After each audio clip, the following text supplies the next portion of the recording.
সুপ্রিয় দর্শক শ্রোতা, অ্যাট লেইজার চ্যানেলের পক্ষ থেকে আমি উত্তম কুমার মৃধা সবাইকে জানাই প্রীতি ও শুভেচ্ছা। প্রিয় দর্শক, আপনারা দেখছেন আমার ছাদ বাগানের একটি চায়না কমলা গাছ। তো দেখুন, আমার ছাদ বাগানে খুব অল্প সংখ্যক ফল গাছ এখন আছে।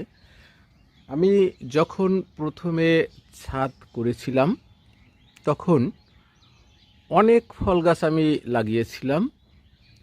আম গাছ, পেয়ারা গাছ, সবেদা গাছ, অনেক ফল গাছ।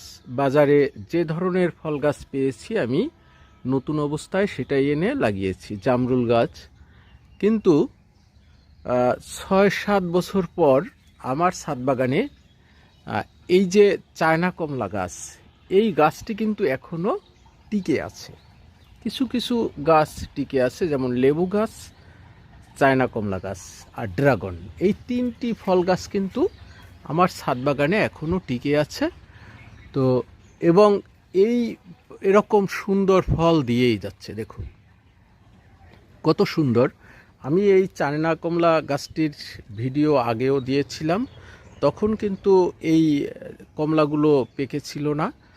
তো সবুজ ছিল বিদায় আপনারা বুঝতে পারেননি।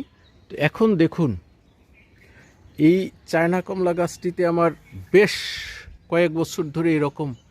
আমি গত সপ্তাহে কিছু কমলা এখান থেকে ছিঁড়ে নিয়ে গিয়েছি, যেহেতু অল্প অল্প পেকেছিল তখন আমি কিছু খাওয়ার জন্য নিয়ে গেছিলাম। কিন্তু এখন দেখুন প্রায় সবগুলোই পেকে গিয়েছে।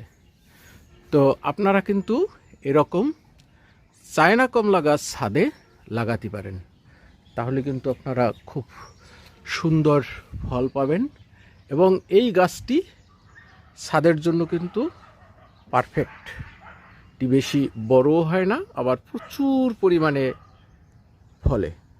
এবছর আমার একটু কম হয়েছে, কিন্তু এ গাছটিতে কিন্তু অনেক চায়না কমলা হয়। আমি যত্ন নেই না বলে এই একটু কম ফলন ধরেছে। প্রিয় দর্শক, ভিডিওটি শেষ করছি। সবাই ভালো থাকুন, সুস্থ থাকুন। সকলকে ধন্যবাদ।